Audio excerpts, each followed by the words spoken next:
రామకోటి రాయడానికి ఎటువంటి నియమాలను పాటించాలి? రామకోటి రాయడం అనేది ఒక పవిత్రమైన కార్యం. పూర్వకాలంలో చాలామంది రామకోటిని రాసేవారు. కానీ ఈ రోజుల్లో రామకోటి రాయడానికి సంఖ్య అనేది తగ్గింది. కానీ కనుమరుగవలేదు. ఇప్పటికీ రామకోటి రాయడానికి భక్తులు చాలా ఇష్టపడతారు. అయితే రామకోటి రాయడానికి ఎటువంటి నియమాలను పాటించాలి?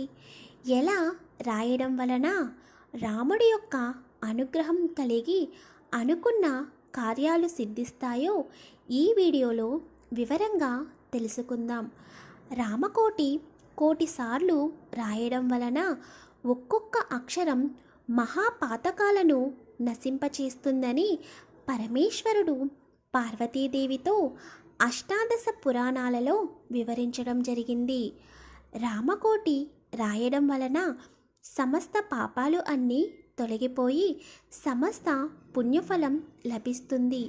ఎవరైనా రామకోటిని రాయాలని అనుకునేవారు మీ మనసును రాముల వారిపైనే లగ్నం చేసి రాయాల్సి ఉంటుంది. ఏదో రామకోటి రాయాలిగా అని రాసేవారికి ఫలితం అనేది ఉండదు. ఎవరైనా రామకోటిని రాయాలనుకుంటే ముందుగా రామకోటి పుస్తకాన్ని తీసుకురావాల్సి ఉంటుంది. మీకు రామకోటి పుస్తకం కనుక దొరకకపోతే ఒక తెల్ల పుస్తకం తీసుకుని దానికి గల్లు కొట్టుకోవచ్చు. రామకోటిని రాయడానికి సరైన ముహూర్తం శ్రీరామనవమి. ఎవరైతే రామకోటి రాయాలని అనుకుంటున్నారో వారు శ్రీరామ నవమి రోజున రామకోటిని రాయడం ప్రారంభించాలి. శ్రీరామ నవమి రోజున రామకోటి పుస్తకానికి మధ్యలో కొద్దిగా పసుపు రాసి కుంకుమ బొట్టు పెట్టాలి. ఇప్పుడు ఈ పుస్తకాన్ని పూజా మందిరంలో ఉంచి పువ్వులు మరియు అక్షతలతో శ్రీరాముని యొక్క అష్టోత్తర శతనామావళిని జపిస్తూ పూజ చేయాలి. తర్వాత రాముల వారి దగ్గర సంకల్పం చేసుకుని రామకోటి పుస్తకాన్ని తీసుకుని కళ్ళకు అద్దుకుని రాయడం మొదలుపెట్టాలి. రామకోటి పుస్తకాన్ని గ్రీన్ పెన్నుతో రాయడం వలన అంతా శుభం కలుగుతుందని పండితులు చెబుతున్నారు. కనుక రామకోటి రాయడానికి పచ్చరంగు పెన్నును ఉపయోగించడం శ్రేయస్కరం. నలుపు రంగు పెన్నును వాడకుండా ఉండడం మంచిది. ఇక రెండవ నియమం, రామకోటిని రాసేటప్పుడు శ్రీరామ అనే పదం రాసేలోగా మీ మనసులో శ్రీరామ జయరామ జయ జయరామ అనే విజయ మహామంత్రం అనేది జపించాలి.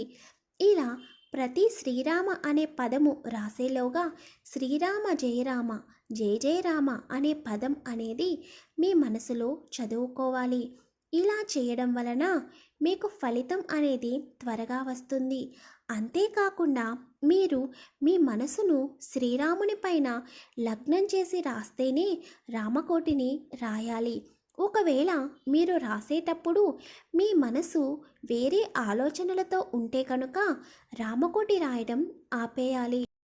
రామకోటిని రాయడానికి శుభ సమయాలు అనేవి అవసరం లేదు.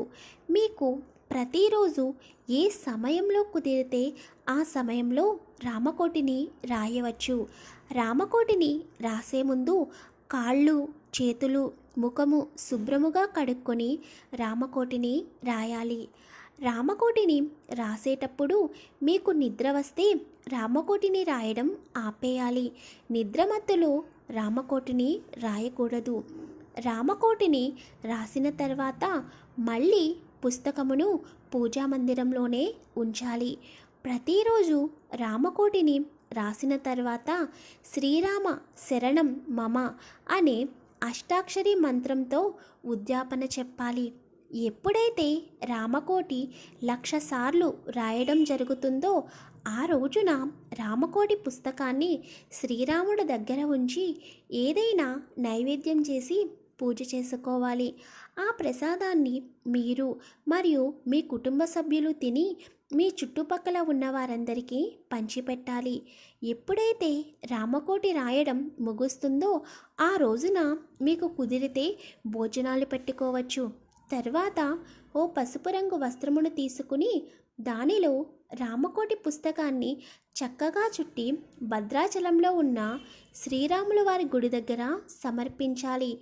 అది కుదరని వారు ఏదైనా రాముని గుడిలో పంతులు గారికి చెప్పి అక్కడ ఉన్న రాముల వారికి సమర్పించవచ్చు. అది కూడా కుదరని వారు ఏదైనా పుణ్యనదికి వెళ్ళి శ్రీరాముడిని మనసులో తలుచుకుని ఆ పుణ్యనదిలో వదిలేయాలి. రామకోటి రాయాలంటే పవిత్రమైన మనసు, శుచి, శుభ్రత నియమాలను తప్పకుండా పాటించాలి. ఇలా మీరు రామకోటి రాస్తూ ఉండగానే మీ జీవితంలో ఊహించని మంచి మార్పులను మీరు గమనిస్తూ ఉంటారు. జై శ్రీరామ్.